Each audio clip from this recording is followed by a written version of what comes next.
부뚜막꽃간 연구소입니다. 집집마다 꿀단지 하나쯤은 다 있으시죠? 그런데 사놓고 어쩌다 한번 목 아플 때나 겨우 꺼내 드시는 분들 많으실 거예요. 비싸게 주고 산 꿀이 찬장 구석에서 굳어가는 경우 한 번쯤 있으시죠? 꿀 정말 좋습니다. 그런데 이건 잘 모르시는 분들이 많은데요. 내가 어떤 효과를 기대하느냐, 어떤 상황에 먹느냐에 따라서 꿀은 언제든 최고의 건강식품이 될 수 있습니다. 반대로 모르고 드시면 그 좋은 효능을 절반도 못 누리는 거예요. 오늘은 꿀의 종류부터 좋은 꿀 고르는 법, 집에서 가짜 꿀 구별하는 법, 효능, 그리고 언제 어떻게 먹어야 가장 좋은지까지 한 번에 정리해 드리겠습니다. 끝까지 보시면 우리 집 꿀단지를 200% 활용하실 수 있습니다. 시작 전에 구독과 좋아요, 알림 설정까지 눌러주시면 생활에 도움되는 정보를 꾸준히 받아보실 수 있습니다. 먼저 꿀이라고 다 같은 꿀이 아닙니다. 종류별로 조금씩 다른데요. 꽃에는 벌을 유혹하기 위해 만들어낸 달콤한 당분, 꽃꿀이 있습니다. 꿀벌이 이 꽃꿀을 먹고 벌집으로 가져와 뱉어낸 것이 바로 꿀이에요. 꿀에는 당분뿐 아니라 식물의 영양 성분과 벌의 효소가 결합돼 있어 몸에 좋은 성분이 가득합니다. 크게 나누면 일반 벌꿀과 숙성꿀이 있습니다. 일반 벌꿀은 3일마다 벌집에서 채밀한 것으로 농도가 묽어서 열을 가해 농축시켜 생산하기 때문에 농축꿀이라고도 부릅니다. 다만 열에 노출되면서 일부 영양 성분이 줄어드는 단점이 있어요. 숙성꿀은 15일 이상 벌집에서 숙성돼 나온 꿀입니다. 벌의 효소가 분비되면서 숙성되기 때문에 영양 성분이 더 증가하는 특징이 있고요. 더 나아가 50일 이상 숙성된 완숙꿀은 영양이 더욱 풍부한 좋은 꿀입니다. 반대로 사양벌꿀이 있는데요. 꿀벌이 꽃이 아니라 설탕물을 먹고 생산한 꿀이라 영양 성분이 가장 적습니다. 다만 사양벌꿀이 몸에 나쁜 건 아니고 영양이 적어 일반 요리에 저렴하게 쓰는 꿀이에요. 제품 포장지에 사양벌꿀이라고 표시되어 있으니 확인하고 구매하시면 됩니다. 정리하면 숙성꿀이나 완숙꿀이 좀 더 몸에 좋다고 이해하시면 됩니다. 좋은 꿀인지 구분하려면 꿀을 과학적으로 분석한 결과치를 보면 됩니다. 그냥 비싼 꿀이 좋겠지, 지리산 토종꿀이래 하는 입소문 말고요. 좋은 꿀에는 시험 성적서가 동봉되는 경우가 있는데 여기서 5가지가 중요합니다.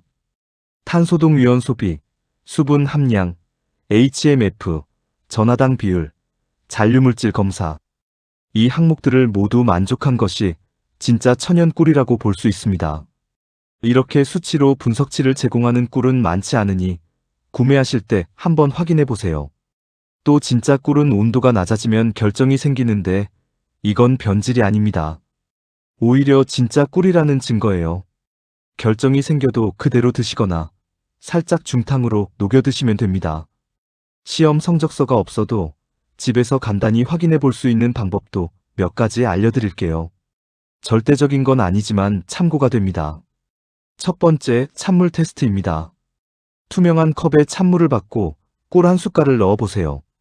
진짜 꿀은 잘 풀어지지 않고 바닥에 덩어리째 가라앉습니다. 물에 닿자마자 스르륵 풀려서 흐려진다면 물엿이나 다른 당이 섞였을 가능성이 있어요. 두 번째, 끈기 테스트입니다. 숟가락으로 꿀을 떠서 천천히 흘려보세요. 진짜 꿀은 가늘고 끊기지 않게 주르륵 이어지면서 떨어지고 떨어진 자리에 잠깐 봉긋하게 쌓였다가 천천히 퍼집니다. 너무 묽어서 뚝뚝 끊겨 떨어진다면 수분이 많거나 가공된 꿀일 수 있습니다. 세 번째, 앞서 말씀드린 결정 현상입니다.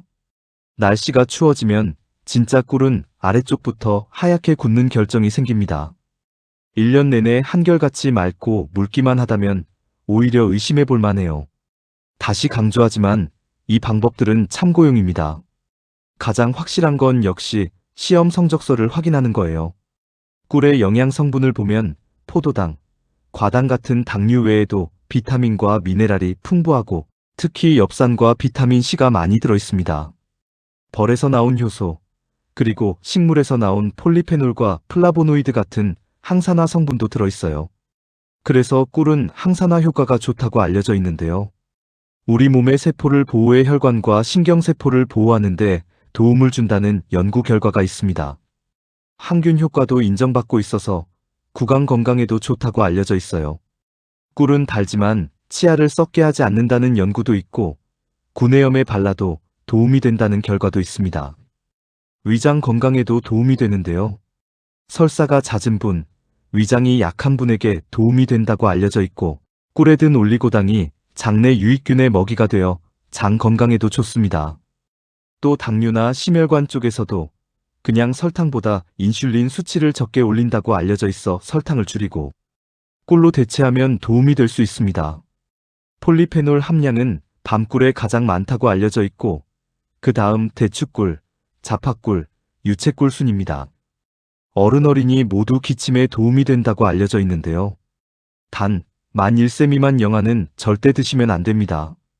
보툴리누스균 포자 때문에 위험할 수 있어서 돌 지나기 전 아기에게는 꿀을 주지 마세요. 꿀은 먹는 타이밍에 따라 우리 몸에 주는 효과가 조금씩 달라집니다. 내가 원하는 효과에 맞춰 드시는 게 가장 좋아요. 첫째, 아침 공복. 피로 회복, 면역력, 변비에 좋습니다. 밤새 비어있던 위장에 부드럽게 에너지를 채워주고 장 운동을 도와줘요. 단, 너무 차가운 물보다 미지근하거나 따뜻한 물에 타서 드셔야 위장 부담이 적습니다.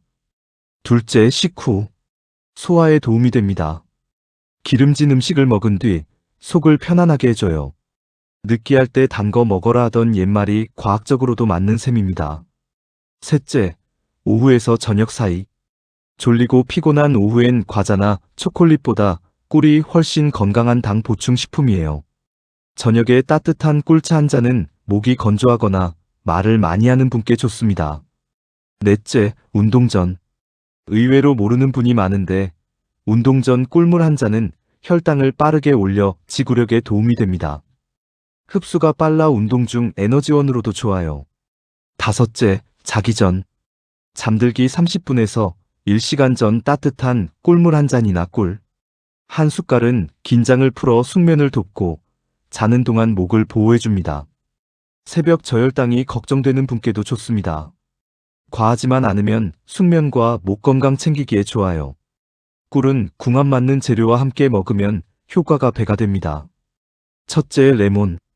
비타민C가 풍부해 면역력과 피로 회복에 좋은데 꿀이 더해지면 신맛이 부드러워져 먹기 좋아집니다. 레몬을 얇게 썰어 꿀에 재우면 꿀레몬청이 되고 물이나 탄산수에 타서 드시면 좋아요.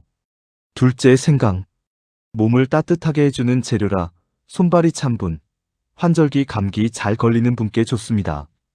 매운맛이 부담스러운데 꿀이 그 매운맛을 부드럽게 잡아줘요. 생강을 편으로 썰어 꿀에 재워 따뜻한 물에 타면 꿀생강차가 됩니다. 셋째, 대추. 기력을 보강하고 혈액순환을 돕는 재료입니다. 대추의 따뜻한 성질이 꿀과 잘 어우러져 기력 회복에 좋은 간식이 돼요. 넷째, 견과류. 호두, 아몬드 같은 견과류는 건강한 지방과 단백질이 풍부한데 단독으로 먹으면 퍽퍽하죠. 꿀과 만나면 고소함의 단맛이 더해져 맛있는 천연 에너지 간식이 됩니다. 유리병에 견과류를 넣고 꿀을 부어 2-3일 숙성시키면 꿀견과류청이 완성됩니다. 이런 분은 주의하세요. 꿀은 잘 먹으면 보약이지만 몇 가지 주의할 점이 있습니다. 첫째, 만 1세 미만 아기는 절대 금지. 보툴리누스균 포자 때문에 위험할 수 있습니다. 둘째, 혈당 관리가 필요한 분. 꿀도 결국 당입니다. 당뇨가 있거나 혈당 관리 중이라면 아주 소량만, 운동 직후나 활동량 많은 시간대에만 드시는 걸 권합니다. 셋째, 과하게 먹지 않기. 성인 기준 하루 한두 숟가락, 20에서 30g 정도가 적당합니다. 한 스푼에 60에서 70칼로리 정도라 다이어트 중이라면 주의가 필요해요. 넷째, 알레르기.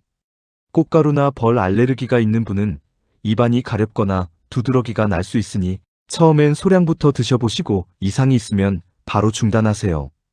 꿀은 공기가 통하지 않는 유리병의 밀봉에 직사광선을 피해 보관하세요. 16도 이상에서 보관하면 결정이 덜 생깁니다. 떠 드실 때는 침이 묻지 않은 깨끗한 숟가락을 쓰셔야 변질을 막을 수 있습니다. 마지막으로 꿀에 대해 많이들 잘못 알고 계신 것 3가지만 짚고 가겠습니다.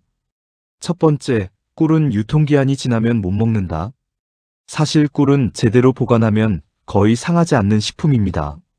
수분이 적고 약산성이라 세균이 번식하기 어렵거든요. 포장에 적힌 날짜는 품질을 보장하는 기간일 뿐, 그 날짜가 지났다고 무조건 버리실 필요는 없습니다. 색이나 냄새에 이상이 없다면 드셔도 괜찮습니다. 두 번째, 꿀은 설탕보다 칼로리가 낮다. 이건 오해예요. 꿀도 엄연히 당이고 칼로리는 설탕과 큰 차이가 없습니다. 다만 꿀은 같은 단맛을 내는데 양이 덜 들고 비타민 미네랄 같은 성분이 함께 있다는 점이 다른 거예요. 그러니 꿀이니까 많이 먹어도 괜찮다는 생각은 금물입니다. 세 번째, 결정이 생긴 꿀은 가짜다. 앞서 말씀드린 것처럼 오히려 정반대입니다. 결정은 진짜 꿀에서 자연스럽게 생기는 현상이에요. 굳었다고 버리지 마시고 중탕으로 살살 녹여 드시면 됩니다. 결국 꿀은 언제 먹어도 좋은 식품입니다. 대신 내 몸 상태와 생활 패턴에 맞춰 타이밍만 센스 있게 조절하시면 꿀은 언제든 최고의 건강식품이 될 수 있어요. 잘 먹으면 보약, 잘못 먹으면 독이 될 수도 있으니 적당량으로 상황에 맞게 드시는 게 가장 좋습니다. 오늘 내용이 도움되셨다면 구독과 좋아요, 알림 설정까지 부탁드립니다. 오늘도 알뜰한 생활 지혜 차곡차곡 채워가시길 바랍니다. 감사합니다.